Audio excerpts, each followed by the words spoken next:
Olá, bem-vindo a mais um Soulcast Trade Marketing levado a sério. Dessa vez nós estamos de volta para fazer e falar sobre uma série de visitas técnicas que nós fizemos ao varejo brasileiro em diversos segmentos distintos. E elas estão de volta conosco, hein? Tânia Miné, CEO da Trade Design e professora da ESPM, e também a Tati Tomás, CEO da Shopping Centric e também professora da ESPM. Tati e Tânia, muito obrigado mais uma vez por estar aqui conosco. E dessa vez a gente foi fazer uma série de visitas juntos, hein? Bem-vindas mais uma vez. Obrigada. É um prazer e uma honra estar aqui de novo. A gente gosta muito de estar aqui com vocês e acho que a gente fomenta discussões muito ricas aqui juntos, né? E praticamos uma coisa que para quem gosta de trade marketing é fundamental, né? Queimar muita sola de sapato, andar muito, e até para o interior de São Paulo a gente foi dessa vez, né? Exatamente. É isso aí, viajamos muito, muitas lojas, muitas novidades, muitos insights. E eu e a Tânia descobrimos que na prática trade marketing funciona muito, né, Tânia? Saímos de lá com um monte de compra. Aliás, a gente precisa fazer uma revisão aqui com esse projeto, porque toda vez que a gente vai visitar a loja é impossível a gente voltar sem ter comprado nada, né? Shoppers altamente impactados, né, pelas ações do PDV. É verdade. Eu sempre que saio às compras com a Márcia e com a Tatiana, elas ficam me controlando. Você foi sozinha, então você ficou um shopper mais livre. Eu ainda tinha um cerceamento das duas. Mas eu acho que já começa com uma reflexão importante aqui, né? Como o ponto de venda acaba criando necessidades que não necessariamente a gente tem, né? Então é importante a gente refletir sobre a potência que é o trade marketing, como essas lojas podem influenciar a nossa compra, nossas visitas.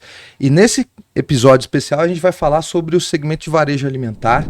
A gente montou uma apresentação aqui para ilustrar um pouco, né? Para a gente não ficar só na nossa conversa e mostrar também para nossa audiência o que a gente viu por lá e quais são as tendências e também algumas coisas que a gente enxerga como oportunidades de melhoria, né? Então, falando sobre o segmento varejo alimentar, quais foram as nossas visitas nesse programa?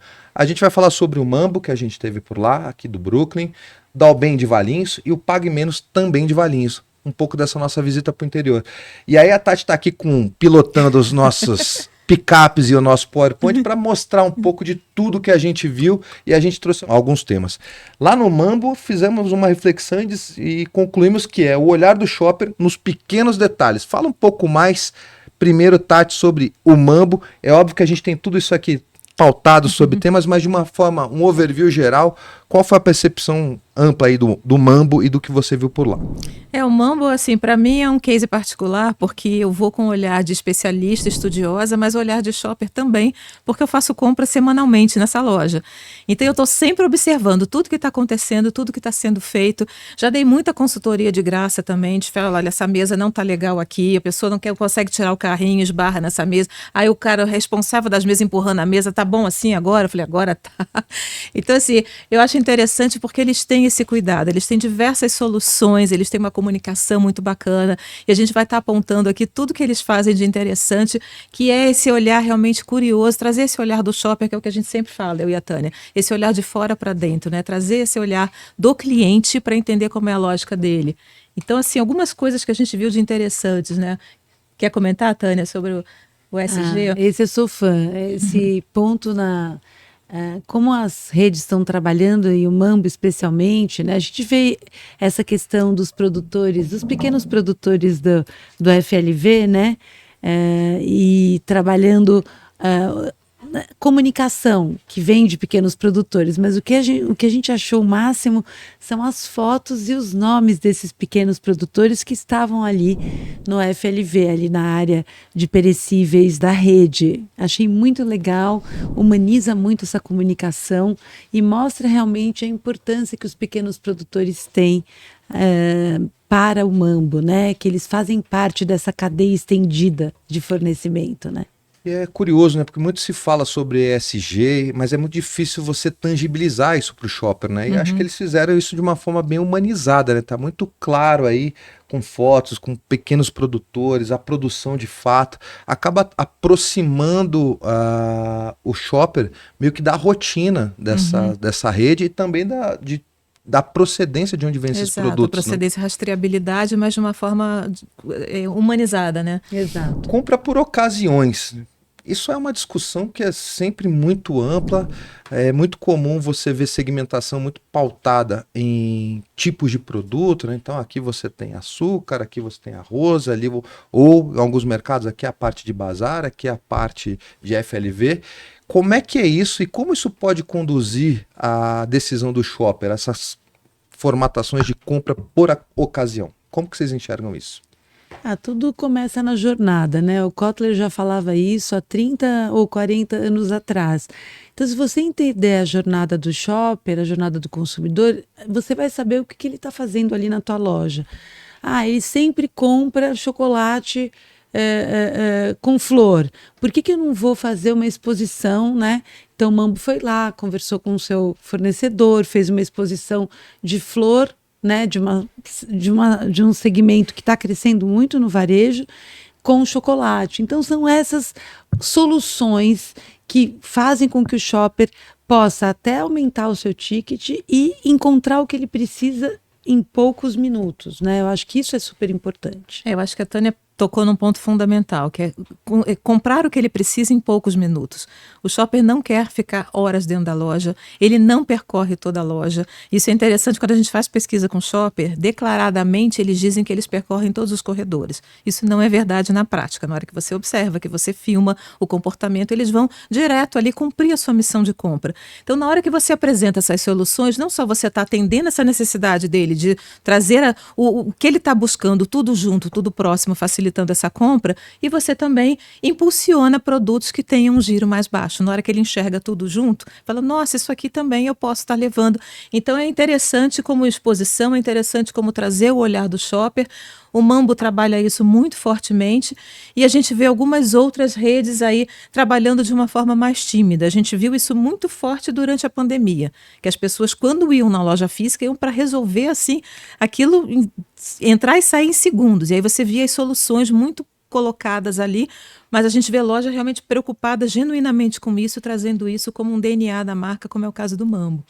Muito bom, a gente viu isso implementado em diversos segmentos. Exato. A gente vai, nos próximos episódios, vocês acompanham. Essa questão das segmentações por ocasião de compra está crescendo e eu acho que é um grande benefício que o shopper vai encontrar cada vez mais no ponto de venda. E que é assim, isso não tem a ver necessariamente com segmento de varejo alimentar, isso Exato. cabe para qualquer modelo de varejo. Mas começou lá, né? O varejo alimentar foi pioneiro nisso e agora você vê outros segmentos se movimentando nessa frente. É isso aí. E chegou um tema, eu sempre olhei isso com outro nome, mas as meninas definiram de uma forma sensacional, pedagogia do consumo. Eu queria que vocês falassem um pouco como é que vocês enxergam e classificam isso e também qual a importância para o shopper para ajudar a tomada de decisão e até a conversão de compra. Aqui de novo, né? A gente está dando exemplo de uma loja alimentar, mas isso cabe também para qualquer modelo, qualquer formato de varejo. Então, cada vez mais você tem que ser didático para você facilitar a vida do shopper no momento da compra. Então, seja ensinando como comprar aquele produto, como escolher, qual é o benefício de cada produto. Aqui a gente trouxe, né, um exemplo específico de um produto orgânico, que também é uma categoria, né, um segmento que está crescendo avassaladoramente no segmento alimentar. Então você ensina o shopper a comprar aquela categoria de produtos. Eu acho que isso facilita também a jornada, isso simplifica o momento dele ali dentro da loja. E tem algumas coisas que são até crenças, né? Eu tô vendo ali, é livre de transgênicos, né? Então tem gente que abomina, que não consome, não compra, né? Então, livre de agrotóxicos, né? Esses dias até uma curiosidade saindo do mundo do trade, a gente fez uma pesquisa com os nossos colaboradores, né? E uma das coisas que eles pediram para melhorar no nosso escritório é que eles queriam um descritivo sobre o que eu posso colocar no lixo reciclável ou não. Então, esta parte da pedagogia sobre como agir, sobre como selecionar, como qualificar, é algo que está crescendo e a gente começa a ver exemplos práticos no ponto de venda, assim como esse, né? Na hora de comprar algo orgânico, né? Eu senti falta de quais benefícios isso traz. Então é livre de antibióticos, é livre de agrotóxicos, ele acaba entrando no processo que a gente chama quando vai vender tecnologia, mais de características, né? Quais benefícios traz, acho que é algo que poderia ser ampliado, né? Eu acho que é um segundo passo. que a gente já nota em alguns, nós vamos ver vários exemplos hoje sem disso. Dar spoiler, mas a gente vai estar comentando em outros episódios, né, sobre isso também. Mas acho que é um ponto importante, ele não pode ser uma visão industrial e do produtor, tem que ser uma visão, né, o que o cliente final, o que o shopper vai receber de benefício especificamente desse produto orgânico aqui. Então, a gente não pode só focar nos benefícios técnicos, acho que tem que ter os benefícios para o consumidor, na visão do consumidor. Chegamos no tema que... A bola da vez, né, do varejo. Varreu o varejo e todos os segmentos, sem exceção, estão falando sobre isso. E eu vou fazer uma analogia que eu tinha feito no passado, né? Não sei se vocês lembram, em algum momento, para quem é da área de mídia, os jornais, especialmente online, eles passaram anos e anos tentando achar qual que seria a fórmula para fazer com que a leitura, a distribuição das matérias, as sessões dos jornais online fossem mais efetivas, né? E eu acho que o Retail Media está vivendo exatamente esse momento. O que fazer, como fazer, em que momento fazer, com qual objetivo fazer. E aí... público? E para que público? Exato. E aí eu vou começar com, Tânia, uma pergunta que eu vi, inclusive, trouxe isso do LinkedIn da Tati, eu vi lá uma pergunta que eu achei muito interessante, mas dessa vez eu vou fazer a pergunta para você, que a resposta dela eu já tenho. Retail Media, brand ou conversão? Olha, na minha opinião, os dois. E depende, né? E depende do momento. Muitas vezes você vai querer promover sua marca, porque você está querendo gerar awareness. E muitas vezes você vai querer usar o Retail Media única e exclusivamente para conversão. Então, acho que pode ser um ou outro, ou os dois, né? Então, depende. O que eu vejo, acho que a discussão do Retail Media, a gente poderia fazer um podcast só disso, né? Teríamos aí muitos minutos para falar sobre... Nós estamos numa fase muito inicial aqui no Brasil. E numa fase diferente... se a gente comparar varejo digital, né? Vamos falar o e-commerce, os marketplaces e também as lojas físicas. A gente vê que o varejo digital está mais avançado no uso do Retail Media, porque é mais comum para eles esse uso dos ads, das lojas e tal, do que no varejo físico. No varejo físico a gente vê algumas atrocidades sendo feitas, a gente vai ver alguns exemplos, não especificamente, a gente não quer nomear exemplos, mas a gente vê execuções muito mal feitas, a gente vê coisas boas e coisas ruins. Então, acho que a gente está no estágio de entender como usar o Retail Media, de que forma, em que momentos, em que espaços que eu vou utilizar. E se a gente não entender a jornada de compra, e a gente volta para a questão das ocasiões de novo, o que o shopper está buscando, a gente não poderia estar ali prestando um serviço para ele de informação, de curadoria, ou até de solução, mas não, a gente está preocupado em monetizar aquele espaço.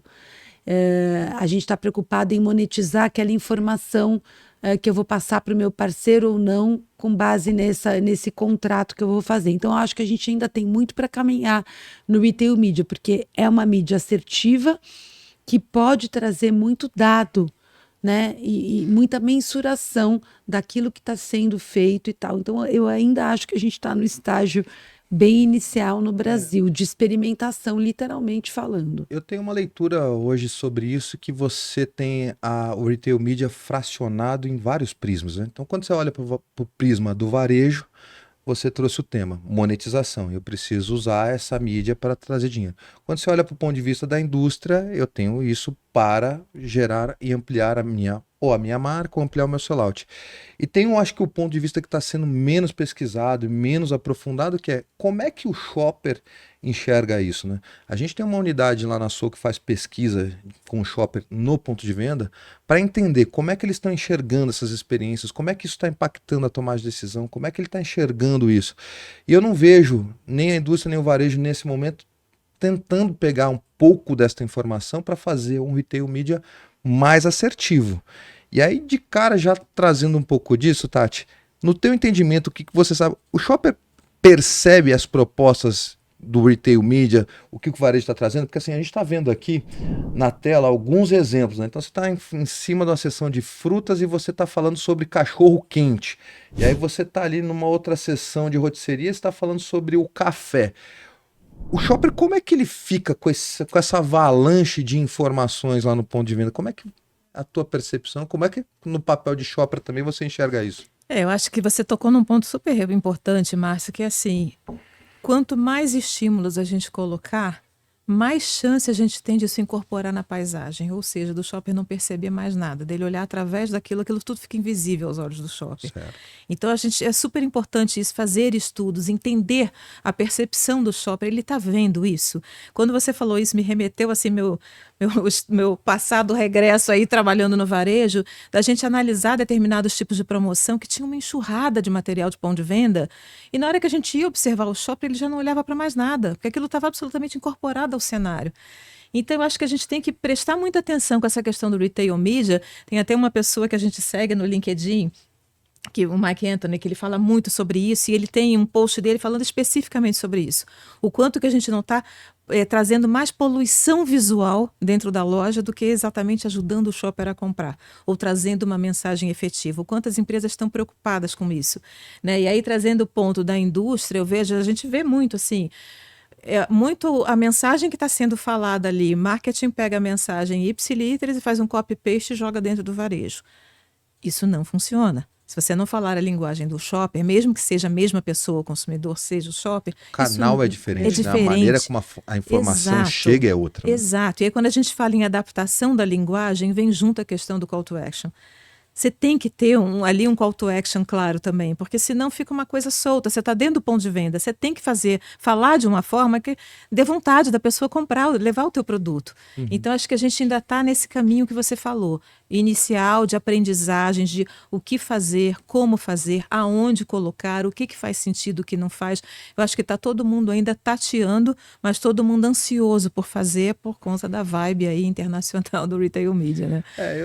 Eu acho que uma previsão de futuro, acho que a hora que isso for refinando, é óbvio que a gente está no momento primeiro de implantação e está todo mundo testando uma série de coisas, mas se eu pudesse dar um palpite, eu acho que isso vai acabar juntando, né? Pedagogia do consumo que a gente falou agora há pouco e retail media vão ser coisas que vão ter que andar casadas, porque no final do dia, eu acho que a expectativa desse shopper é que ele olhe uma comunicação, mas que traga algo relevante para ele. Uhum. Que seja desde uma usabilidade nova para um determinado produto, e aí a gente viu alguns cases interessantes, por exemplo, como receitas aplicadas e como que eu uso esse produto em outro caminho, ou até mesmo ofertas. Né? Então, esta campanha ou esse conteúdo, ele tem que trazer algum benefício. É quase o conceito da andragogia. Né?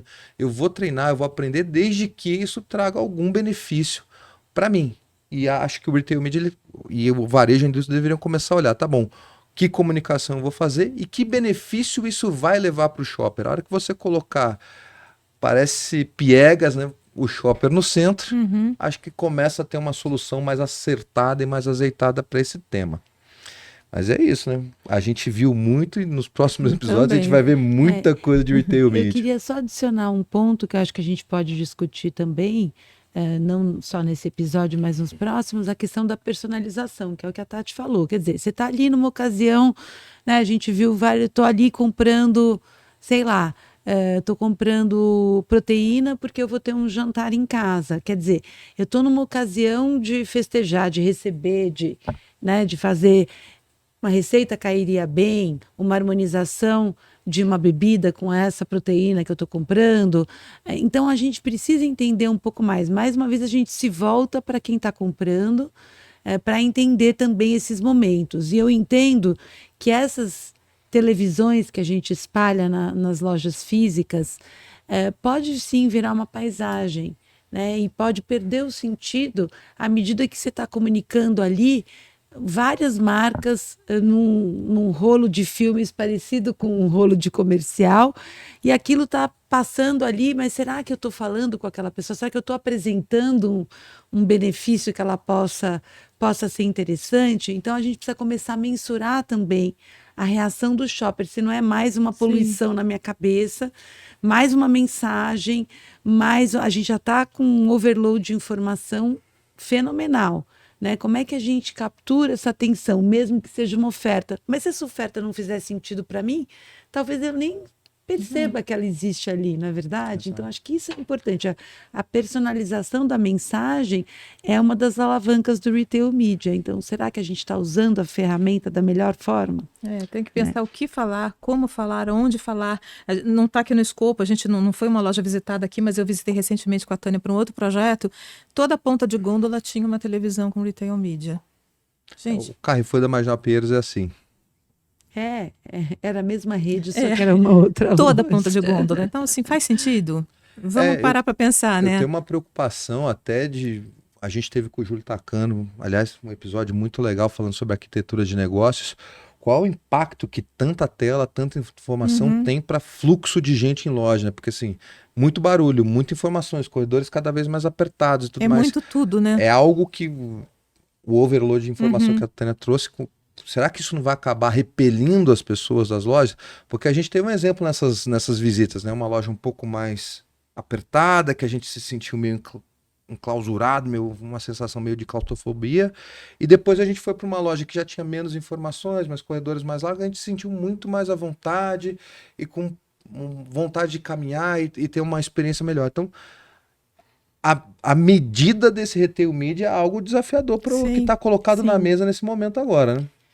O retail media, até como a Tati mencionou, qualquer comunicação em store, seja uma comunicação do próprio varejista, seja uma comunicação da indústria, ou até seja uma comunicação em parceria indústria e varejo. Então, acho que essas coisas elas somam, é mais informação, é mais estímulo. Como é que a gente trabalha, né? E tem estudiosos da neurociência, da economia da atenção, que você está no momento que a gente está com muitos estímulos, né? De forma geral, principalmente vindo das telas, né? Então são mais telas que estão ali se comunicando comigo de alguma forma, ou tentando se comunicar, né? Eu tô achando que daqui a um tempo a gente vai ter que fazer um só de retail media para ver o que sim. aconteceu com esse tema. Exatamente. Aí a gente puxa, nossa, lembra quando a gente discutiu isso lá atrás?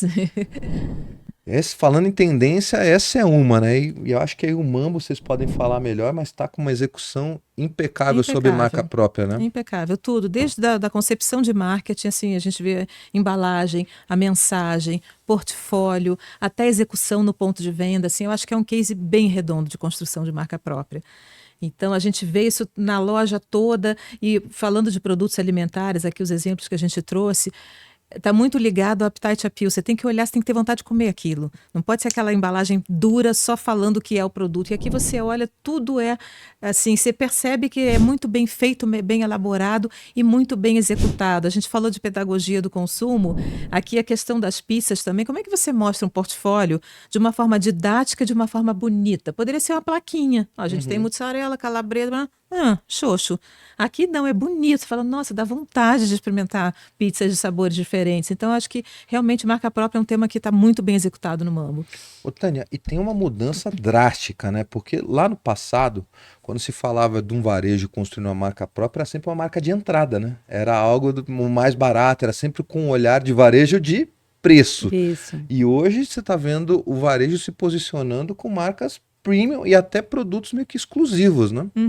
Isso é se a gente analisar, né, os estudos de marca própria, tem um roadmap que começou, de fato, lá na base do preço, né, com um olhar só de, não, vou capturar shoppers de marcas baratas, e depois isso acabou evoluindo. 30 anos depois, né, das primeiras marcas próprias, que a gente tinha até uma marca do GPA que chamava Genéricos, não sei se vocês vão lembrar, porque isso denuncia um pouco a minha idade aqui, mas quando você olha, hoje as marcas próprias, elas têm um posicionamento claro, elas têm uma marca diferenciada, o exemplo do Mambo, o exemplo do Taek, do Pão, do própria marca Qualitá, e não é só no segmento de varejo alimentar, nós vamos ver marca própria em outros segmentos também, que é uma forma mesmo do próprio varejista fortalecer o seu branding, né? De como é que ele fortalece a sua própria marca. Então eu vejo isso com bons olhos, né? A gente vê essa evolução, o shopper tem mais alternativas, né? E elas se apresentam aí em produtos que a gente nunca ia imaginar, né? Por exemplo, sorvete, pizza, alimentos, né? Que em geral o shopper é até mais duro nesse sentido, até tem mais receio de provar, e hoje não, a gente percebe que as marcas próprias ganharam aí bastante evolução, e hoje elas estão muito fortes. A gente vê isso no farma, a gente vê isso no varejo de moda, moda esportiva, Maticom. A gente tem muito para falar de marca própria nesses vendo estudos da ABMAPRO, a gente vê o quanto vem crescendo a penetração de marca própria nos lares, é mais de 20%. Então, assim, o shopper está predisposto a comprar marca própria. Então, é interessante a gente ver toda essa movimentação de varejo de segmentos distintos trabalhando isso, porque realmente isso está repercutindo, o shopper está aceitando e está cada vez comprando mais. Isso traz um pouco do que é o poder do marketing, né? Como transformar algo, né? Porque no final do dia o varejo não é produtor, ele está se apropriando ou através de parcerias ali, escolhendo fornecedores que vão produzir, ele vai criar uma marca a partir dali, vai agregar valor, e então está tratando qualquer produto mais ou menos como se fosse uma commodity e colocando a sua marca e colocando um valor, né? Então, a gente começou falando aqui no nosso bate-papo inicial sobre o poder do ponto de venda, o poder do marketing. Olha que curioso, né? Você não vê nenhuma propaganda na TV dessas pizzas, desse sorvete e tudo mais, mas quando você está lá no ponto de venda, você é impactado, você tem vontade e vira embaixador. Tem a Marcinha, que é a nossa diretora de marketing lá, ela é uma defensora do sorvete aqui do Mambo. Eu sou também, é sensacional. Somos duas. Já tinha me vendido lá algumas vezes, eu falei, bom, agora vou ter que comprar. Comprei e é muito bom mesmo. Agora a gente está entrando no Dalben, né? A gente foi lá na loja do Dalben, essa nós fizemos juntos, hein? A Dalben se posiciona como uma marca é quase um lab, né? Sobre tudo que se tem de experiência, uma parceria muito forte com a indústria. E o que além disso, né, dessas experiências todas colocadas lá, a gente pode resumir, Tânia, do que a gente viu no Dalben? Essa loja de Valinhos é uma loja conceito.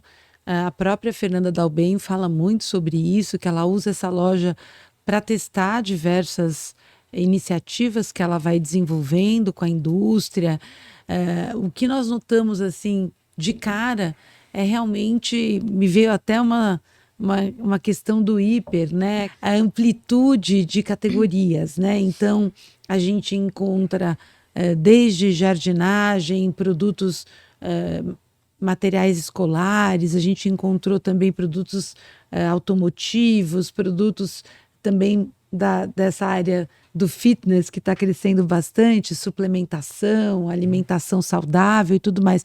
Então, ela tem uma amplitude muito grande de categorias. É uma loja que também traz outras questões que nós vamos abordar nesse episódio, mas espaços de experiência. A gente tem espaços de experiência.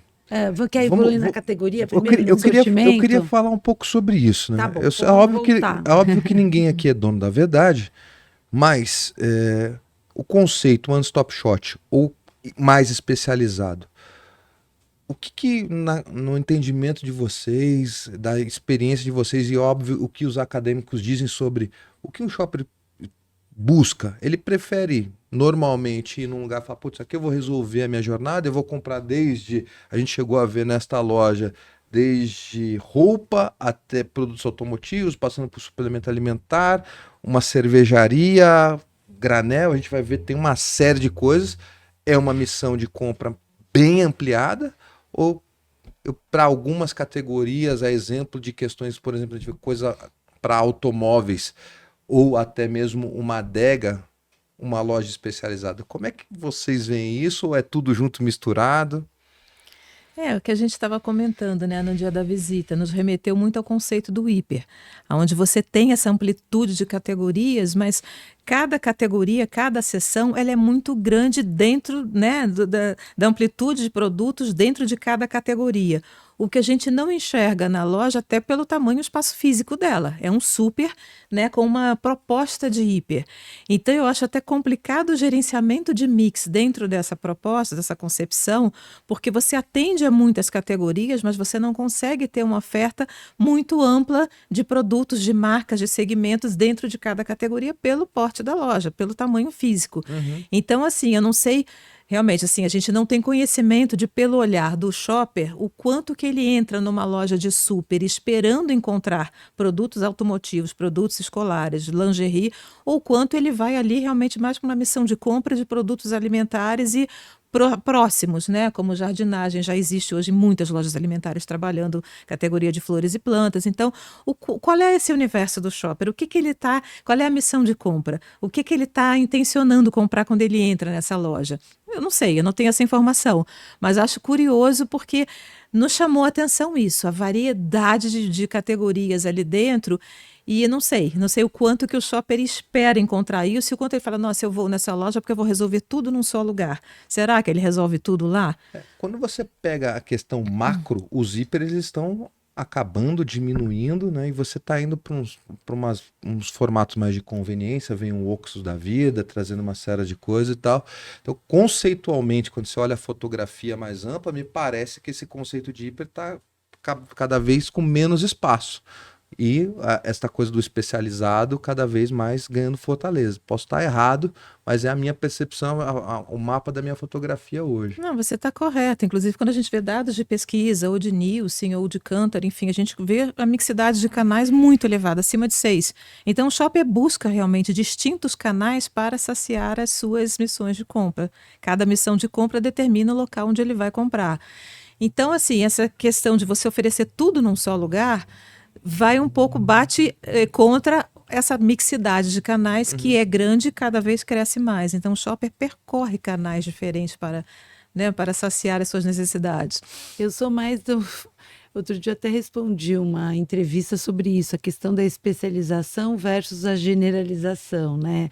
Eu acredito muito que a especialização ela é muito importante hoje, até porque você tem grandes redes que oferecem, tanto no formato online quanto no formato de loja física, oferecem soluções que são úteis. Então, você está precisando de uma coisa específica, sei lá, para o seu carro, ou de uma coisa específica de material escolar, ali você vai resolver uma missão emergencial.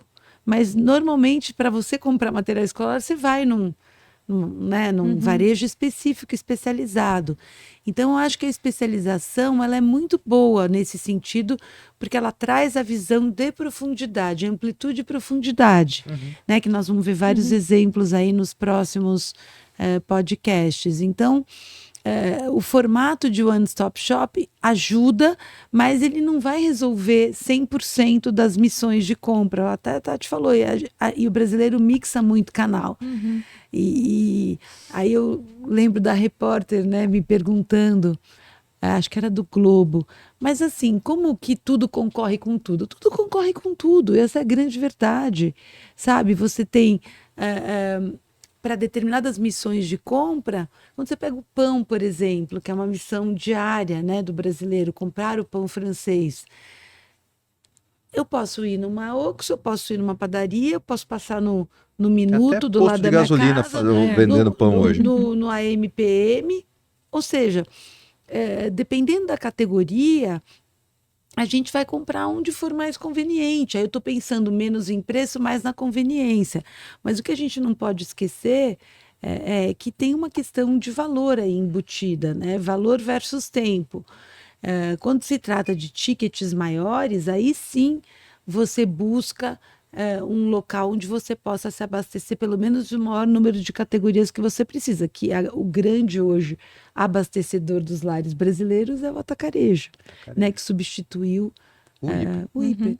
né? Então, não com todo aquele mix, muito mais focado em preço, sim, né? mas agora ele também está revendo. Então, assim, a gente. Tá tudo em transformação, exato. né? A gente Não está dá pra num gente momento dizer, interessante. a gente não dá para dizer morreu a generalização, agora só a especialização e vice-versa. Eu acho que a gente sempre vai ser pela nossa diversidade e pela nossa desigualdade, a gente sempre vai ter formatos diversos. Assim, é a minha frase que eu uso em sala de aula, que a Márcia conhece, todo mundo.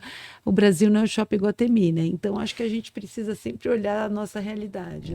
Agora aqui tem uma coisa muito legal, né? A gente viu ali, vocês batizaram isso de mundos / soluções, e a gente tem umas entregas interessantes, né? A gente tem um mundo ali do infantil, né? Desde o mundo do bebê, a gente tem um mundo ali de uma adega gigante, super bem categorizada, e também tem essa questão do granel que surpreendeu pelo tamanho, né? Gigante, né?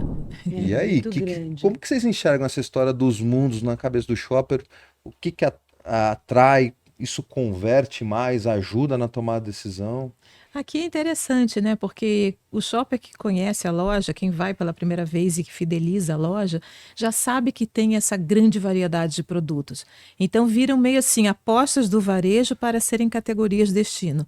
Ou seja, eu saio da minha casa para comprar um produto para o meu bebê porque eu sei que lá tem tudo. Sim. Todas as marcas, todos os tipos de categoria. Eu sei que tem um universo muito maior, quase que o universo de uma farmácia, né? Então saio de casa para comprar um produto ali. Eu saio da minha casa e vou até essa loja para comprar alguma bebida, algum vinho, porque eu sei que tem muitos rótulos, tem uma variedade enorme.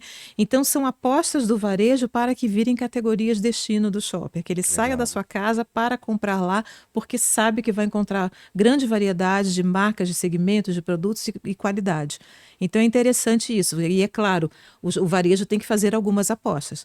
Né? Você não pode ter a sua loja inteira. A Fátima que nos diga, né? Nossa rainha do GC, a Fátima Merlin, que nos diga, o varejo não pode pegar todas as suas categorias e dizer todas são destino, isso não existe. Então é um número muito restrito que você faz a aposta e ali realmente você coloca a aposta. Aí sim você tem mais, não Exato. só a amplitude, mas a profundidade. Aqui faz todo sentido isso. É isso. Agora, aí tem umas apostas que são claramente do próprio varejo, por exemplo, estruturar essa adega e até essa parte de grãos e tudo isso de a granel, mas tem algumas partes, por exemplo, esse mundo do bebê que você olha e parece muito claro que é um investimento da indústria, né? Então, quando existem essas apostas, esse caso aí especificamente é muito interessante, porque quando você olha esta frente aqui, você tem uma execução impecável, a sensação até que você saiu do mercado e entrou numa farmácia, né? O curioso é que nos corredores de trás, esses painéis que sobem, que fazem parte dessa ambientação, são placas pretas que acabam prejudicando as outras categorias, né? A gente ficou muito pensando sobre isso, né? Qual o papel do varejo da indústria de como transformar essas personalizações, não só beneficiando uma categoria, um segmento, ou pensando como todo, né? Algo que o varejo deveria se apropriar. Eu concordo com isso. Eu acho que, assim, quando você olha especificamente essa loja e essa execução, fica muito esquisito. Parece uma coisa de cenário e atrás do cenário, aquela coisa preta que parece que não influencia, mas numa loja muito clara, né? As lojas de varejo, em geral, elas são muito bem iluminadas e tem que ser mesmo. Aquele negócio preto atrapalha. Então, quer dizer, aquele espaço poderia estar sendo utilizado para ajudar a categoria que está ali ao lado, né? Sim, então, segmentação da categoria, nesse né? caso específico, até me lembro, ficava a parte toda de personal wash de um lado e depois hair e as outras categorias, skin, ficavam do outro lado. Então, quer dizer, como é que você trabalha essa personalização ou essa especialização no mundo do bebê sem atrapalhar os vizinhos ali de corredor, né? Nesse caso, eu acho que tem que se estudar mesmo, porque isso veio depois do projeto da loja, né? Então, a loja foi idealizada de uma outra forma. Então, essas execuções deveriam ser, na minha visão, acho que deveriam ser repensadas para você poder usar os espaços até para comunicação do seu próprio, do próprio varejista também, né? Eu tenho olhado muito para isso, né? E eu até batizei isso de loteamento do varejo, né? É óbvio que todo mundo precisa, e existem os JBPs para isso, existe a parceria indústria e varejo, isso é importante para todos. Mas quando você é um varejo, você deveria pensar nessa experiência da loja como tudo. É óbvio que você está pedindo apoio para uma determinada categoria, para alavancar aquele espaço e tudo mais, mas isso não deveria interferir tão grandemente a ponto de desconfigurar eventualmente outras categorias, né? Então é importante um olhar mais holístico sobre esses mundos que são muito legais, mas que têm oportunidades de serem mais sutis, né? Exato. Ou de pelo menos ter uma visão do todo. Exato. Né? E não só a priorização daquele corredor, mas qual o impacto que isso vai ter, né, No todo, né? no todo. Cross-merchandising. E aí acabou, né? Estamos vivendo um aumento do preço do ovo, né? Então a gente não sabia se estava mais chocado com o valor do ovo ou pela uma execução de cross-merchandising que está impecável ali, trazendo mais 2 elementos que a Tânia pode falar para a gente. A própria, né, o mundo fitness, né, no qual hoje eu estou inserida, né, meus filhos e tal.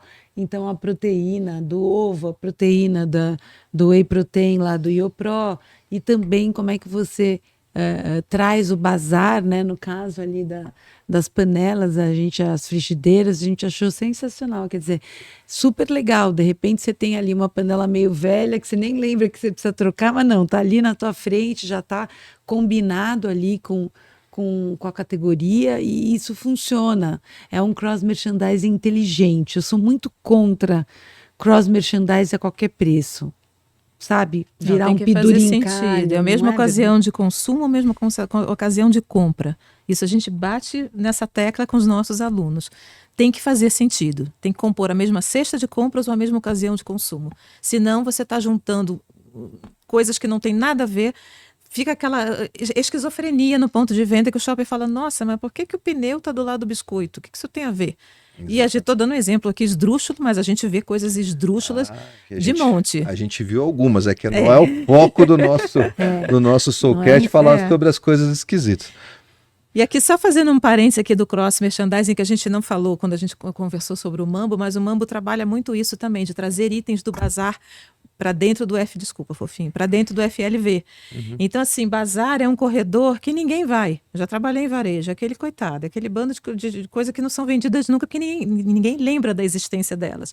Na hora que você puxa esses itens para corredores de alto fluxo, é muito bacana e uma forma muito inteligente também de você. E claro, novamente, um item que tem a ver com o produto, a frigideira junto com o ovo, enfim, coisas que fazem sentido. O que me chama a atenção nessa foto, e aí eu vou trazer uma outra discussão à tona, a gente que está bombando aí na internet, uma puta repercussão, que é o papel do promotor de vendas. Porque no final do dia ali, você não tem nenhum material específico, você não tem um cross planejado.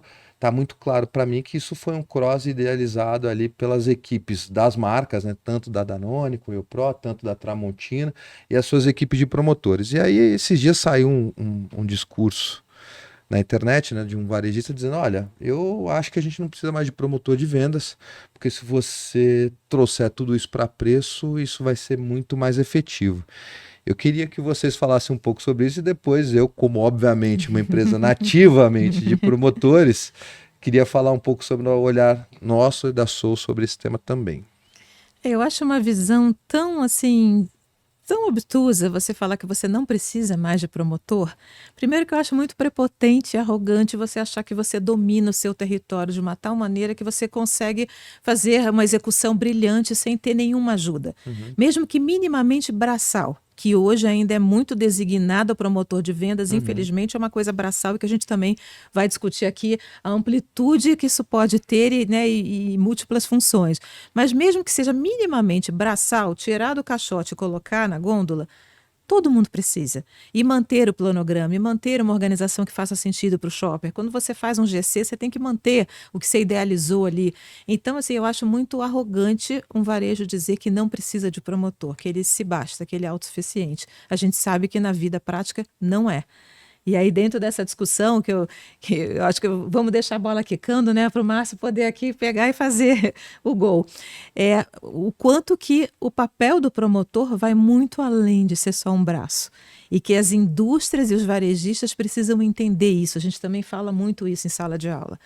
Usar a inteligência, usar os olhos, os ouvidos dessa turma para gerar insights de shopper. eles estão ali no dia a dia. Eu, como pesquisadora, às vezes no ponto de venda, eu vejo uma cena super interessante acontecendo do lado do promotor e ele está ali, só abastecendo. Falo, gente, se ele tivesse minimamente com o ouvido ligado, ele já teria um insight super rico. Tânia, a gente fala muito sobre isso, muito, né? E eu acho que é uma miopia, como você falou, tremenda. Nem vou... É uma opinião, eu nem quero ser deselegante com essa pessoa que fez esse comentário absurdo na minha visão, né? A gente achar que um país do nosso tamanho, com um varejo diversificado como a gente tem, a gente não vai precisar de pessoal que faz execução das estratégias de trade nas lojas, é bizarro, né? Os olhos do shopper, os olhos também da execução. Será que está funcionando o meu programa de loja perfeita? Será que eu estou conseguindo executar as estratégias? Será que essa execução poderia ter sido pensada por um chat GPT? Né? Talvez lá no futuro a gente até tenha o chat GPT dando essas ideias, mas precisa alguém fazer o prompt correto, precisa alguém, um humano ali. E vai precisar alguém para executar, inclusive. Eu falo que os produtos não saem voando das indústrias e vão direto para as mãos dos consumidores, dos shoppers, né? Então, bom, é uma discussão que eu já ouvi tanta coisa, então é mais uma das discussões absurdas que a gente tem que ouvir nesse mundo onde tem falação na internet, né? Mas vamos ouvir tua opinião aí, Márcio. Na verdade, eu trago uma reflexão, né? Vocês trouxeram alguns pontos que são importantes para mim, né? Falaram de um trade marketing estratégico, que eu acho que é um ponto e ainda está muito subjulgado isso, o trade marketing como estratégia de fato. Quando você olha e você conversa com as pessoas, eles enxergam de fato esse trade marketing muito baseado em execução, abastecimento único exclusivamente, e a gente faz essa analogia, né? Então trade marketing é braço. Lá na sua a gente pensa que o trade marketing ele é braço, sim, mas ele também são olhos onde a gente pode trazer dados do varejo, dados da concorrência, ele pode ser ouvido para trazer insights tanto do shopper quanto do lojista, e mais do que isso, né? A gente está falando de seres humanos que podem sim pensar a estratégia, analisar o ambiente que elas estão inseridas e aplicar essa estratégia. Como que está aí, né, numa foto como essa, onde se você está em busca de proteína, você tem a proteína na forma líquida, na forma sólida e até como preparar essa proteína. Então, quando você coloca o promotor de venda só como braço, talvez em algum momento, talvez ainda ele possa ser substituído. Agora, quando você pensa esse varejista, e a gente viu aqui uma amplitude de mix, como é que faz para gerenciar, organizar, abastecer tudo isso, né? Então, para mim, foi um ponto que eu quis levantar, porque foi algo que bateu profundamente em todos nós lá da SOA, porque no final é quase uma ofensa para nós que cuidamos dessa gente, sem contar a questão social, quantas pessoas estão envolvidas nesse processo, mas também a valorização desse colaborador, dessas pessoas que fazem um trabalho incrível, como muitas das execuções que a gente viu aqui foram feitas por eles. Então, é isso. Era um depoimento que eu não podia deixar de passar aqui no nosso bate-papo. Aqui é interessante, né? Eles estão trabalhando essa questão que a gente também vai comentar em outros episódios da experiência. Então isso também foi muito falado, né, na NRF, das lojas estarem se reinventando, as lojas físicas, para proporcionar experiências, para não ser só um centro de compras. E a Dalbem trabalha esse espaço assim muito bacana, muito integrado, né? Aqui, na verdade, só para ilustrar, para quem não está vendo, embaixo tem uma choperia onde você pode pegar teu chopp, tua cerveja e até o suporte daquela adega. E você pode... no passado isso foi chamado de estacionamento de marido, mas agora ele tem até uma cara de um lounge ali para você tomar alguma coisa e até um ponto de encontro, né? Então, aquela história do ponto de venda se tornar um ponto de encontro, um ponto de experiência, essa aí é óbvio que a gente chegou lá, era bem cedo, era 9 horas da manhã, 10, perto também se disso. Tivesse cheio de gente bebendo, ia ser aí nós tivemos um problema social. Aqui também foi um ponto assim que nos chamou a atenção, né? O quanto que a loja trabalha em parceria com diversas marcas, com diversas indústrias, para alavancar a categoria ou alavancar uma marca em específico, né? Que a gente trouxe 2 exemplos, mas a gente viu isso muito latente, né? Dentro 2 da loja. exemplos numa foto só. E assim, a gente viu N exemplos. Até exato. porque essa loja ela tem essa proposta, né? De Exato. fazer vários testes e etc e tal. Olha, ele voltou, hein? Mas ele voltou de uma forma curiosa aqui, hein? Exato. Fala aí, Tati. Aqui a gente achou bem interessante, porque quando a gente ouviu, né, desde o ano passado, na NRF do ano passado, que começou a se ventilar sobre o conceito de retail media, o conceito era não somente você usar os espaços da loja ou física ou no virtual para alavancar marcas que são vendidas nesse varejo, mas também oportunidades de novos negócios. E foi o que a gente viu aqui. Então a gente viu aqui propaganda de segmento automotivo dentro de uma loja alimentar. Então a gente achou bem interessante, a gente viu moto também, além de carros. Então trazer esse conceito de retail media raiz, que é você poder também fazer o uso do espaço para proporcionar aí a comunicação de marcas, produtos, serviços que não são vendidos dentro dessa loja especificamente. Então a gente achou bem interessante. Resta saber o quão efetivo é, né? A ideia é muito boa, a execução também estava legal, a gente ficou se questionando como é que o impacto do indivíduo foi buscar lá seu ovo para fazer a sua proteína do dia, olha para um anúncio de um carro de valor agregado relativamente, bom, agora eu vou lá aproveitar essa oferta. Não é um call to action direto, é alguma coisa mais de informação, de brand, de eu tô aqui, olha, tem uma oferta lá, se você está interessado em comprar um carro, vai lá. E também, a gente falou tanto de shopper, aqui tem que ter muita inteligência de shopper, porque tem que fazer sentido com o público da loja. Sim. Né? Se o público da loja não for o target para esse tipo de carro, você está simplesmente rasgando dinheiro. E acho que nesse aspecto a Tânia trouxe um ponto, quando a gente estava falando de retail media lá atrás, que o varejo online tem muita informação do shopper, né? Ele tem as preferências, tem compra, tem dados, etc. E o varejo físico pena com isso, né? Pena para saber quem é o seu cliente, pena para saber quanto ele compra, quando ele compra, que ticket que ele compra, né? Então, acho que nesse aspecto tem uma trilha... É uma oportunidade muito grande ainda de entendimento, Exatamente. Agora nós estamos no Pague Menos, né? Que é uma outra rede bastante focada no interior.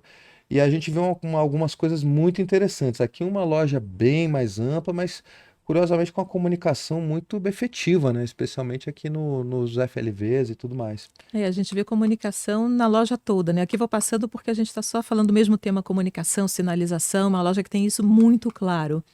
Tá vendo? Dentro das categorias também. Então, nos chamou a atenção esse ponto da comunicação, sinalização das categorias. Aqui até uma parte de idade, né? Jovem, idade escolar, né? Você tem, além da segmentação dos leites, né? Você tem ali por idade e tudo mais. Olha quem voltou aqui também, né? Você vê que algumas coisas elas vão se cristalizando ao longo do tempo, né? Boas práticas, né? Que estão acontecendo e que tem um exemplo muito interessante, né? Aqui esta pedagogia, ela demanda também, para este caso alimentar, uma degustação, né? A gente viu pouco, porque a gente acabou indo nesses mercados um pouco a mais, gente foi no horário também, mais cedo, etc. Exato. e tal, num dia de semana de não tanto fluxo, mas uma combinação bombástica, né? Pedagogia de consumo, entendimento sobre o que é o queijo, para que ele serve, e uma degustação é algo que pode transformar converter um cliente, não, Tânia? Com certeza. Aliás, é uma das questões que eu vejo bastante gente explorando no varejo alimentar. Eu gosto muito,